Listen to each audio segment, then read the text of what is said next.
Barbara Stiegler.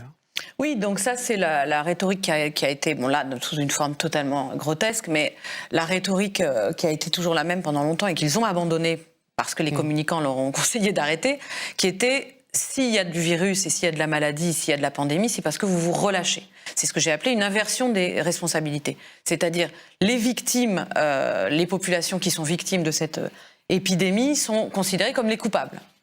Voilà. Ça, ce discours-là, on l'entend plus.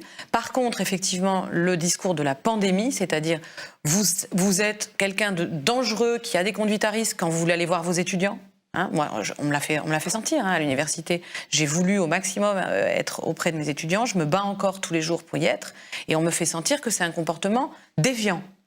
Donc, qu'est-ce qui permet d'arriver à des énoncés aussi aberrants qu'un enseignant qui veut venir voir ses étudiants dans une salle soit quelqu'un de déviant?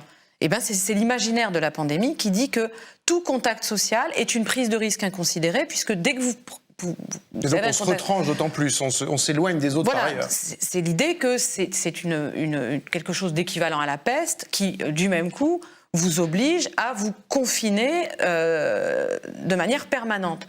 Donc, c'est pourquoi c'est très important d'expliquer que ce n'est pas une pandémie dans ce sens-là, que c'est une épidémie mondiale, certes extrêmement compliquée à gérer, j'en conviens absolument, mais qui ne peut être gérée que si on fait confiance, aux populations, à leur capacité d'auto-organisation, et surtout que si on déploie avec ces populations une véritable politique de soins, et une véritable politique d'éducation, et une véritable politique démocratique dans laquelle on puisse échanger, avoir une rationalité partagée, échanger des pratiques, etc. Ça ne marchera que comme ça.